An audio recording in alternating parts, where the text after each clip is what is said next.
Hey buddies, welcome to AmassGames. My name is Simon, and today we're talking about an expansion for Sagrada. It's the first expansion.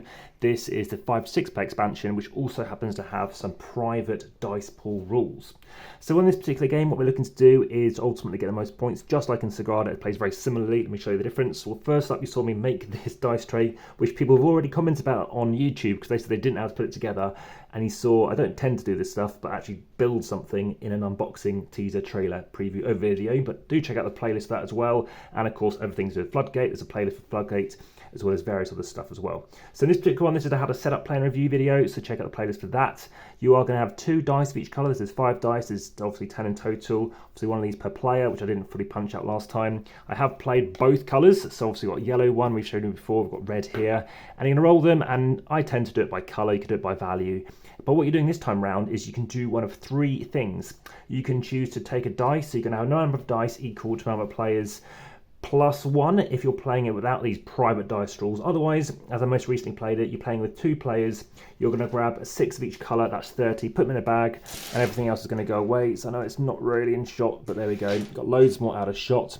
You've also got 2 extra cards you can play with, so 2 extra tool cards. You've also got this symbol, which doesn't talk about this, I don't think, anywhere I've seen, but basically showing you that obviously this is an expansion card. You've also got different cards here that you can play with, so you're still going to pick 2, and of course just play with one of them. And in the last game, I actually chose not to even slot it in the thing because I found it so fiddly. That's the worst thing about Sagrada. I find it so fiddly that dice can easily flip values and stuff. Also, we have got obviously some cards going on here we've just been playing with. Private objectives are different, so rather than being colour based, and you might be able to figure it out, it's a bit harder now because you've got these various shapes which are tricky. I didn't think it'd be as tricky as it was to try and get the highest amount of values possible in those spaces. One space I didn't even get anything in.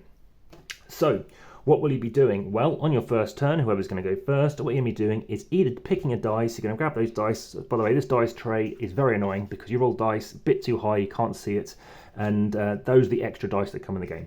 So we're going to grab some dice, you number of players plus 1, blah, blah, blah. Then you grab 3 out of the bag, roll them. It happens to be these colours. I might have this in my board, let's say. Obviously, as per usual, start at the edge. And I don't know, I've just rolled this. I can place this out from here, or I can place one of these out, or I can do both. And I can use one of these if I want to. So there's 1 option, there's 2 options, there's 3 options. You can do all 3 if you want. You can just do 1, it's up to you. However, what can happen is the game can only take 5 turns because you can take 1 die plus a die. So that's 2, sorry, you can take 10 turns because you can take 1 die and a die, it's 10 turns. However, if you happen to do it, so you take a die and a die, it's 2 dice, there's 20 spaces, so you could do it in 10 turns. The other opponent, let's say it's just 1 opponent, then what they're going to be doing, if they're only taking 1 die a turn, then if the other person passes, well, that's going to be ending the turn, the ending of the round. So that might be something of interest. And by all means, in terms of errata, make sure you do check the comments of best on YouTube, as well as checking out the description for any errata. But also via that, you can check out the pictures over on Instagram, so follow along there, as well as join the discussion on Facebook, as well as TikTok. You've got Spotify podcast and Patreon, etc. So in this case, I could take a die, and I take this one here, and I do this. Now it's their turn, they're going to pick a die, whatever's left, as always, goes onto here, let's say, and then it's their turn to go, let's say in a 2-player game, and I'll be left with 2 dice. I can place 1, or I can place one of these, or I can place both, and of course I can use the tools as well. Now, what's my opinion on this? Well, I know it's the lowest rated of the expansions, but still, it's very good. I would still give it kind of a 7.5, which is higher than average, 6.4 being on average. The only downside, and it's not necessarily a downside, it's great to give you more options, and of course you kind of know what you can deal with rather than a blind luck of whatever colours come out the bag. However, equally, that does mean that you are stuck with this the whole game, of course, unless you're using modifiers. So if I had this 5 here, then that's fine, but suddenly, I've got 1, 2, and that's working as well. And in this case, obviously I'm going to have to expand out from here. Knowing I got a purple there, I could place this here. Knowing that's a 2 or 4 is fine. But sometimes I found, at least in prior games, you don't have what you need here, and that's the biggest struggle. Half of the board can you even fill, and you only think 4, 5, 6. There's quite a lot of gaps in here, but it just seems to be the games that I've played and the people I've played it with, they have struggled. Having said that, that is just the private dice rules, which you do not need to play with.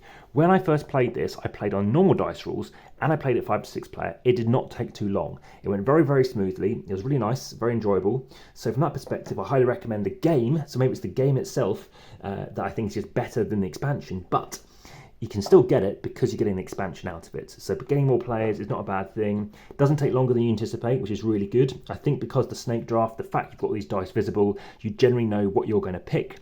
And it really depends how much you want to be, hating on anybody that you're drafting before. So yes, that is it. Obviously, you get your 2 scoring markers. I don't tend to even bother using this anymore. I just tend to score each bit, obviously, using the app. And that's it. So hopefully you found this of interest. Like I said, didn't like this dice tray either. I generally just roll them on a table, or I do have dice trays, but it is what it is. Annoyingly as well, it's not a bad position, but suddenly it's taking a lot of space, considering if you are going to put everything back in the box, there's no space for it. So a slight annoyance going on there. But that has been Sagrada 5-6 play expansion. Check out my expansion playlist as well. And I'll speak to you again very soon. Enjoy the game. Back to the table.